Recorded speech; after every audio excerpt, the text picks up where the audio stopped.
എന്താണ് പിന്നെ hotel management assistant professor തസ്തികയിൽ 27 മാർക്കുള്ള ഒരാളെ പൂർണ്ണ അല്ലെങ്കിൽ ഈ സുപ്രീം കോടതി വിധിക്ക് വിരുദ്ധമായി 20 അല്ലെങ്കിൽ പരിപൂർണമായി അഭിമുഖ പരീക്ഷയിൽ 100% മാർക്ക് കൊടുത്തുകൊണ്ട് വെറും 20 എഴുത്തു പരീക്ഷയിൽ 27 മാർക്ക് മേടിച്ച ഒരാളെ പ്രൊഫസറാക്കാൻ PSC തീരുമാനം എടുക്കുകയാണ്. നമ്മൾ ഇതിനകത്ത് നിന്ന് പ്രൊഫസറെ നിയമിക്കുമ്പോൾ ഒരു നിയമനം നൽകുമ്പോൾ കേരളത്തിലെ ഏറ്റവും മാതൃകാപരമായി അതിനേക്കാൾ നല്ലൊരു യോഗ്യതയുള്ള ആളില്ല എന്ന് തെളിയിക്കുന്ന രീതിയിലാണ് PSC പെരുമാറേണ്ടത്. 27 മാർക്കുള്ള ഒരാളെ ഈ ഹോട്ടൽ മാനേജ്മെന്റ് അസിസ്റ്റന്റ് പ്രൊഫസറായി നിയമിക്കാൻ തീരുമാനമെടുക്കുന്നു എന്ന് പറയുമ്പോൾ ഒരു ഗുണവുമില്ലാത്ത ആളുകളെ ഇതിനകത്ത് നിയമിക്കുകയാണ്. ഞാൻ ഇപ്പോഴും പറയുന്നു, നമ്മളെല്ലാവരും വിചാരിച്ചു പിണറായി വിജയൻ ബാക്കി വകുപ്പുകളിലാണ് അല്ലെങ്കിൽ അദ്ദേഹം ഭരിക്കുന്ന മന്ത്രിമാർ ഭരിക്കുന്ന വകുപ്പിലാണ് ഏറ്റവും കൂടുതൽ പിൻവാതിൽ നിയമനം നടക്കുന്നത് എന്ന തെറ്റിദ്ധാരണ നമുക്കുണ്ടായി. പക്ഷെ നമ്മളെല്ലാം ഞെട്ടിച്ചുകൊണ്ട് ഏറ്റവും കൂടുതൽ കേരളത്തിന്റെ ചരിത്രത്തിൽ ഏറ്റവും കൂടുതൽ പിൻവാതിൽ നിയമനം നടന്നത് PSCയിലാണ്. എന്തിനാണോ പിൻവാതിൽ നിയമനത്തിനെ തടയുന്നതിന് വേണ്ടിയാണ് PSC രൂപീകരിക്കപ്പെടുന്നത്. അതിന് പോലും ഘടകവിരുദ്ധമായി പിൻവാതിൽ നിയമനം ഊർജിതമായി ഇവിടെ നടക്കുകയാണ്. ഇവിടെ കേരളത്തിലെ ചെറുപ്പക്കാരെ വഞ്ചിച്ച കേരളത്തിന്റെ ഏറ്റവും വലിയ യുവജന വഞ്ചനയ്ക്ക് നേതൃത്വം കൊടുത്തുകൊണ്ട് PSC ബോർഡും ചെയർമാനും മുമ്പോട്ട് പോകുന്ന സാഹചര്യത്തിലാണ് ഇത്തരമൊരു സമരവുമായി ഇതിനകത്തേക്ക് കയറി വരേണ്ട ഒരു സാഹചര്യം ഉണ്ടായത്. കഴിഞ്ഞ ദിവസം നമ്മളൊരു സൂചനാ സമരം നടത്തിയാണ്, ഇതിന്റെ മാർച്ച് ഇതിന് മുന്നിൽ നടത്തിയതാണ്. അന്ന് തന്നെ വളരെ വ്യക്തമായി പറഞ്ഞു, ഇത്തരത്തിൽ ചെയർമാൻ ഏകപക്ഷീയമായി ഇവിടുത്തെ അന്വേഷണങ്ങളെ അട്ടിമറിച്ച് കുറ്റക്കാരെ സഹായിക്കുന്നതിന് വേണ്ടി ഇതിനകത്ത് പിൻവാതിൽ നിയമനം കൂടുതൽ ശക്തിയായി നടത്തുന്നതിന് വേണ്ടി തീരുമാനമെടുത്താൽ ആ ചെയർമാനെ തെരുവിൽ തടയുമെന്ന് ഈ കോൺഗ്രസ് അന്ന് പറഞ്ഞാണ്. നമുക്കറിയാം, ആ പരിപാടി കഴിഞ്ഞ് പിറ്റേ ദിവസം തന്നെ അദ്ദേഹം ചെയ്തതെന്നാണ് 620ഓളം വരുന്ന പരീക്ഷയുടെ ചോദ്യ പേപ്പറുകൾ കത്തിച്ചു കളയാൻ വേണ്ടി ഒരു ഉത്തരവിടുകയാണ്. ഏറ്റവും വിചിത്രമായ ഉത്തരവല്ലേ? നമുക്ക് എങ്ങനെയാണ് ഇത്തരത്തിൽ ഏറ്റവും സുതാര്യമായി കേരളത്തിലെ തന്നെ രാജ്യത്തെ തന്നെ മാതൃകാപരമായി മുമ്പോട്ട് പോയൊരു സ്ഥാപനം, ഏറ്റവും സുതാര്യമായി പ്രവർത്തിച്ച സ്ഥാപനം, ആ സ്ഥാപനം ഒരു തീരുമാനമെടുക്കുകയാണ്, ഉത്തരക്കടലാസുകൾ കത്തിച്ചു കളയുക. ഇതുവരെ കേട്ടുകേൾവിയില്ലാത്ത രീതിയിലാണ് അത്തരമൊരു തീരുമാനവുമായി മുമ്പോട്ട് പോകുന്നത്. അത് കത്തിക്കാൻ തീരുമാനമെടുത്തതോടുകൂടി തന്നെ കേരളത്തിലെ ജനങ്ങൾക്ക് മുഴുവൻ മനസ്സിലായി അത് തെളിവുകളെ നശിപ്പിക്കുന്നതിന് വേണ്ടിയാണ്.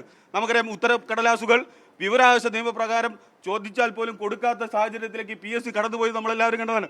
അവസാനം വിവരാവകാശ കമ്മീഷണർ പറഞ്ഞു, വിദ്യാർത്ഥികളും ഉദ്യോഗാർത്ഥികളും അവർ ചോദിക്കുന്ന ഉത്തരക്കടലാസുകൾ നിയമപരമായി നൽകാൻ ബാധ്യസ്ഥരാണ്, അതുകൊണ്ട് കൊടുക്കണമെന്ന് പറഞ്ഞു. അതിനുശേഷമാണ് ഉത്തരക്കടലാസ് കത്തിക്കാൻ വേണ്ടി ഒരു ഉത്തരവിടുന്നത്. എത്ര വിചിത്രമായ സംഭവമാണ് ഇത്! കേരളത്തിലെ യുവജനങ്ങളെ വെല്ലുവിളിക്കുന്നതിന് തുല്യമാണ്. അതുകൊണ്ടാണ് ഇത്തരത്തിലൊരു സമരവുമായി യൂത്ത് കോൺഗ്രസ് കടന്നു വന്നത്. നമുക്കറിയാം, കഴിഞ്ഞ ദിവസം ഒരു വാർത്ത പുറത്തു വന്നു. എന്താണ് പിന്നെ ഹോട്ടൽ മാനേജ്മെന്റ് അസിസ്റ്റന്റ് പ്രൊഫസർ തസ്തികയിൽ 27 മാർക്കുള്ള ഒരാളെ പൂർണ്ണ അല്ലെങ്കിൽ ഈ സുപ്രീം കോടതി വിധിക്ക് വിരുദ്ധമായി 20 അല്ലെങ്കിൽ പരിപൂർണമായി അഭിമുഖ പരീക്ഷയിൽ 100% മാർക്ക് കൊടുത്തുകൊണ്ട് വെറും 20 എഴുത്തു പരീക്ഷയിൽ 27 മാർക്ക് മേടിച്ച ഒരാളെ പ്രൊഫസറാക്കാൻ PSC തീരുമാനം എടുക്കുകയാണ്.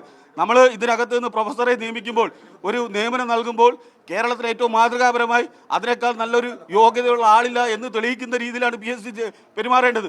27 മാർക്കുള്ള ഒരാളെ ഈ ഹോട്ടൽ മാനേജ്മെന്റ് അസിസ്റ്റന്റ് പ്രൊഫസറായി നിയമിക്കാൻ തീരുമാനമെടുക്കുന്നു എന്ന് പറയുമ്പോൾ ഒരു ഗുണവുമില്ലാത്ത ആളുകളെ ഇതിനകത്ത് നിയമിക്കുകയാണ്. ഞാൻ ഇപ്പോഴും പറയുന്നു, നമ്മളെല്ലാവരും വിചാരിച്ചു പിണറായി വിജയൻ ബാക്കി വകുപ്പുകളിലാണ് അല്ലെങ്കിൽ അദ്ദേഹം ഭരിക്കുന്ന മന്ത്രിമാർ ഭരിക്കുന്ന വകുപ്പിലാണ് ഏറ്റവും കൂടുതൽ പിൻവാതിൽ നിയമനം നടക്കുന്നത് എന്ന തെറ്റിദ്ധാരണ നമുക്കുണ്ടായി. പക്ഷെ നമ്മളെല്ലാം ഞെട്ടിച്ചുകൊണ്ട് ഏറ്റവും കൂടുതൽ കേരളത്തിന്റെ ചരിത്രത്തിൽ ഏറ്റവും കൂടുതൽ പിൻവാതിൽ നിയമനം നടന്നത് PSCയിലാണ്. എന്തിനാണോ പിൻവാതിൽ നിയമനത്തിനെ തടയുന്നതിന് വേണ്ടിയാണ് PSC രൂപീകരിക്കപ്പെടുന്നത്.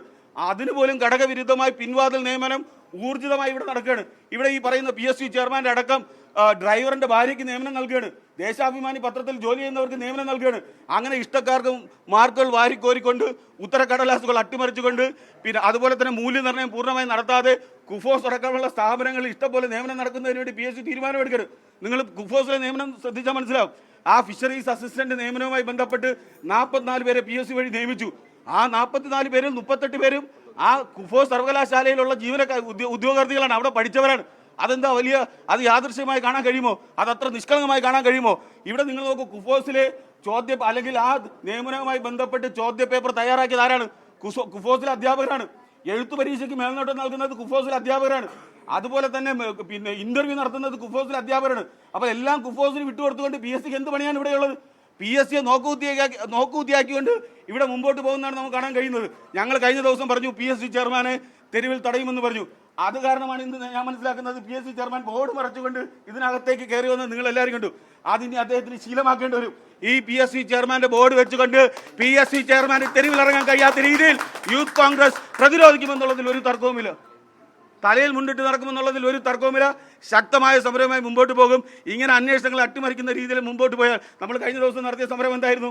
നമുക്കറിയാം, ഇതിന്റെ അന്വേഷണം ഉത്തരവാദിത്വം കൺട്രോളർ ഓഫ് എക്സാമിനേഷനെ PSC ചെയർമാൻ ഏൽപ്പിക്കുകയാണ്. പരീക്ഷ നടത്തിപ്പിലാണ് ഇവിടെ പിഴവ് സംഭവിച്ചത്. പരീക്ഷാ നടത്തിപ്പിൽ പിഴവ് സംഭവിച്ചപ്പോൾ ആ പിഴവ് ആരാണ് നടത്തിയത്? അദ്ദേഹത്തിനാണ് അന്വേഷണ ചുമതല കൊടുക്കുന്നത്, പരീക്ഷാ കൺട്രോളർക്ക്. അവസാനം സമരം നടത്തിയപ്പോൾ അന്ന് തന്നെ മാറ്റി പറയേണ്ടത് അല്ലെങ്കിൽ വിജിലൻസ് അന്വേഷിക്കാൻ ഉത്തരവിടേണ്ട ഗതി വരുന്നു. അതുകൊണ്ട് ഞാൻ പറയുന്നു, അത് യൂത്ത് കോൺഗ്രസിന്റെ സമരം ജനങ്ങൾ ഏറ്റെടുത്തിരിക്കുകയാണ്. അതിശക്തമായ പിന്തുണ ജനങ്ങളുടെ ഭാഗത്തുനിന്നുണ്ടായിരിക്കുകയാണ്. കേരളത്തിലെ യുവജനങ്ങൾ കാത്തിരിക്കുകയാണ്. ഇനി ഒരു ചോദ്യം ഡിവൈഎഫ്ഐക്കാരോടാണ്. എവിടെ ഡിവൈഎഫ്ഐ, എവിടെ CPM? കേരളത്തിൽ ഇത്രയധികം യുവജനങ്ങളെ, വിദ്യാർത്ഥികളെ തെരുവിലിറക്കിയിട്ട് ഡിവൈഎഫ്ഐയുടെ പണി എന്താണ്? ഡിവൈഎഫ്ഐക്കും SFIക്കും ഒരിക്കലും സമരരംഗത്ത് കടന്നു വരാൻ കഴിയില്ല. PSCക്കെതിരെ സമരം ചെയ്യാൻ കഴിയില്ല. എന്തുകൊണ്ടാണ്? ഈ പറയുന്ന വിവാദ റാങ്ക് പട്ടികയിൽ ഉൾപ്പെട്ടത് ആരാണ്? റഹീമിന്റെ ഭാര്യ ഇതിനകത്തുണ്ട്. ഷിജു ഖാന്റെ ഡിവൈഎഫ്ഐയുടെ നേതാവ് ഷിജു ഖാന്റെ ഭാര്യ ഇതിനകത്തുണ്ട്. CPM നേതാക്കളുടെ അടക്കമുള്ള ഭാര്യമാർ ഈ PSC റാങ്ക് ലിസ്റ്റിൽ കയറി വന്നത് യാദൃശ്ചികമാണോ? അത് നിഷ്കളങ്കമാണോ? അതല്ലെങ്കിൽ അത് ഓർഗാനിക്കായിട്ട് സംഭവിച്ചതാണോ? ഒരിക്കലുമില്ല. ഇതിനെയാണ് കേരളം കണ്ട ഏറ്റവും വലിയ പിൻവാതിൽ അട്ടിമറി ഇതിനകത്ത് നടക്കുന്നു എന്ന് യൂത്ത് കോൺഗ്രസ് അതിശക്തമായി പറയുന്നത്. അതുകൊണ്ട് ഡിവൈഎഫ്ഐയും ഈ പറയുന്ന SFIയും പണി നിർത്തി വീട്ടിയിരിക്കുന്ന സാഹചര്യത്തിൽ ഇപ്പൊ ഭരിക്കുന്നത് നമ്മളാണ്, UDF ആണ്. വളരെ ബോധത്തോടു കൂടിയാണ് UDF ഭരിക്കുമ്പോൾ ഈ സമരവുമായി ഞങ്ങൾ മുന്നോട്ട് വരുന്നത്. ഇനി ഞങ്ങളെ ഉള്ളൂ സമരം ചെയ്യാൻ എന്ന ബോധ്യത്തിലാണ്. ഒരു ഡിവൈഎഫ്ഐക്കാരനെ മരുന്നിന് പോലും കാണാനില്ല. അപ്പോൾ അതിശക്തമായ യൂത്ത് കോൺഗ്രസ് മുമ്പോട്ട് പോകും. കേരളത്തിലെ യുവജനങ്ങളുടെ പ്രതീക്ഷ മുഴുവൻ ഉയർത്തിപ്പിടിക്കും. നിഷ്പക്ഷമായ നീതിപൂർവമായ പരീക്ഷ ഇതിനകത്ത് നടക്കുമെന്ന് ഉറപ്പുവരുത്തുന്നതുവരെ ശക്തമായ സമരവുമായി യൂത്ത് കോൺഗ്രസ് മുമ്പോട്ട് പോകും. ജീവനക്കാരാണ് ഞങ്ങളെ മർദ്ദിച്ചത്. ഞങ്ങൾ വളരെ ഗേറ്റ് നമ്മൾ തള്ളി തുറന്നതല്ല, തുറന്ന ഗേറ്റായിരുന്നു. അതിനകത്തൂടെ മുദ്രാവാക്യം വിളിച്ചുകൊണ്ട് ഇതിനകത്ത് വന്നു. എന്താ ഇവിടെ കേരളത്തിൽ സമരം നടത്താൻ പാടില്ലേ? മുദ്രാവാക്യം വിളിക്കാൻ പാടില്ലേ? PSCയിലടക്കം ഇത്രയും വലിയ അഴിമതി ആരോടെ മുന്നോട്ട് വരുമ്പോൾ എങ്ങനെയാണ് സമരം ചെയ്യാതിരിക്കുന്നത്? വളരെ ന്യായമായ സമരം ചെയ്തപ്പോൾ അകാരണമായാണ് പോലീസുകാർ പിടിച്ചു വലിക്കുന്നത്, തള്ളുന്നത്. അങ്ങനെ ദേഹോപദ്രവം ചെയ്യാനൊന്നും അവരെ ആരും ഏൽപ്പിച്ചിട്ടില്ല. സെക്യൂരിറ്റി ഗാർഡിന്റെ പണി എന്ന് പറയുന്നത് തല്ലാനുള്ള പണിയല്ലല്ലോ. ഞങ്ങളെ തല്ലി, അതാണ് ഇവിടെ നടന്നത്. അത് പ്രതിരോധിച്ചു എന്നുള്ളതിൽ ഒരു തർക്കവുമില്ല. അങ്ങനെ ഇവിടെ ആരെയാണ് തടയുന്നത്? ഞങ്ങളെയാണ് ഇവർ തടയേണ്ടത്.